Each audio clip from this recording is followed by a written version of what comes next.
All right, all of you pottery expertanados or whatever you are, here is one of our projects that we make.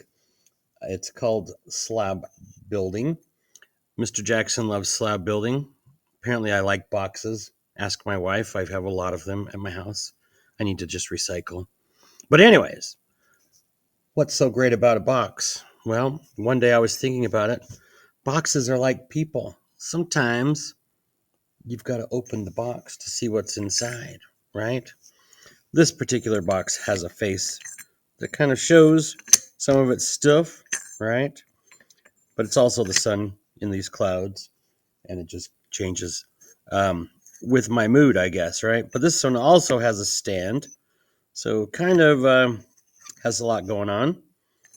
But the idea here was that, hey, I could make this sculpture that's kind of cool by itself, and this sculpture that's cool by itself. And if I put them together, they become better. So that was my artist idea there. And I did quite a few of those. I might try and get a slideshow together to show some more of them. But here's another one. This one's actually 3 boxes. Again, they kind of all look all right by themselves. But when you put them together, this negative space or this hole goes along with the other negative space and makes something. And then if I put that in there, these layers create a lot of interest and draw people in. So anyways, there are a couple of my boxes that I made in college. Now we're going to learn how to make them. All right. So the first thing we need to know, we'll need some pieces. So I've rolled out a slab and I pre-cut these pieces so I can just put them together. Right now, they're probably still kind of flexible. All right, because I haven't let them dry overnight like I usually do. But if I let these dry overnight in a bag, especially on this board, it would suck out the moisture and these things would be very rigid, or what we call leather hard. Right now they're okay. They're not like really wobbly, and I think they're going to do just fine for my demo. But if you were trying for very precise things, you would want to let them dry a little bit more so you can get these nice straight edges like I have on these boxes. All right. If you let it dry too much, like if it's bone dry or close to it, these will not hook together. Okay. So just remember that. This box is a little big for making it this tall, but I think I'll be all right because I'm an expert, of course. But if you guys are making a smaller box, it's not going to wobble like that as much. Okay. Now, every time I pick this up, I'm actually stretching this clay. I need to be very careful with that. Okay.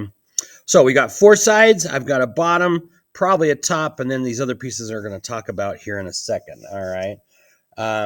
So I'll put these off to the side, and I'm going to bring one of my pieces over. I pre-cut these and made them, instantly the size that I wanted. They're all about the same size, but I'm looking at them and they're a little off. We can still adjust as we build. All right. All right. So we've got the slip, and we also need a tool like this or just something. I may have showed you a video where she had this little scraper tool with a whole bunch of lines in it. A fork would work. But when the clay dries, there's not as much moisture in the clay, and clay that doesn't have moisture in it does not stick together. So that is a problem. Now, when I was in college, this is the only tool I used. I created a tool that was kind of like a mixture of these. I had a 3-prong one because I made a lot of these boxes. But anyways, let's get started. I might speed this video up for you people that are already bored with my rambling on. But one thing that I like to do is recently I've realized that if I stack all these boxes together, or these pieces, all right, I'm going to do one first. I'll show you. I need to do what's called score the sides. So I'm going to score this side. If this was leather hard or drier clay, and this is dry, it's not going to stick very well anyways. But the idea, if it's leather hard, it's losing moisture. So if I put lines in it and then I put moisture into it, then it's going to hydrate, into the clay a little ways. And this area will stay hydrated where this side will stay rigid and hold its shape. So that's our idea. All right. Now I need to score that side. I need to score the bottom, and this side is going to connect to this side with those other pieces. So I need to score right here on all of my pieces. So to save myself some time, I realized that I could take my pieces and score all of these at the same time on the side here. And I could also do the bottom at the same time. So that saves me a whole bunch of time. These pieces kind of hold their shape. The only thing that I can't do at the same time is this piece right here. So I'm going to go ahead and do those really quick. Just realized that I didn't bring some clay that I needed to bring, but I might have some close by. You can see this doesn't take very long, especially with that fancy tool. Please don't ruin them. They're not like indestructible, okay? If you see somebody ruining my tools, let me know. But this is how I did it in college. I just used a needle tool, and I went down a few times, maybe crisscross it a little bit, but there we go. All right. Okay, so this side here is going to go on to that side. So we just need to make sure that we don't get our bottoms top to bottom or whatever. So that's going to go on right there. So what I'm going to do is get some slip. If you don't like to touch the slip, which I don't understand why, it's just paste, right? Your hands are already dirty. So my pottery professor said that our fingers were our best tools, and he's pretty much right.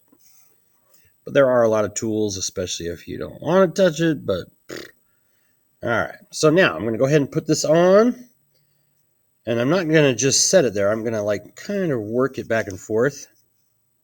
That already stuck, but I want to make it nice and even with the edge. So there we go. And you should see some of that slip squish out. Okay, now you'll notice I'm on the fabric, so it's not sticking. If it's sticking to whatever you're working on, like if I was on the board or something like that, you would want to maybe put a piece of paper underneath, all right? So you'll notice this inside, it's got some slip on it. I could get a tool and smooth that out, and it would probably hold, especially if it's a small box. But if you want to make sure it holds, okay, so that means do this. Go ahead and get you some clay and roll it out. Okay, it should be pretty gooey clay, not super wet, but it should be pliable and not cracking, okay? So I'm just going to put that in there with that slip inside by it, and just use my fingers to squish that into the corner. If anybody that welds or something like this, this kind of looks like welding. So now I've got a really strong corner, okay? All right, so now I can cut off my piece right there, and I can go to my next side. And again, if these were a little drier, they wouldn't wobble so much, but not the end of the world. Okay, so put some more slip on here. I'm going to be quiet right now.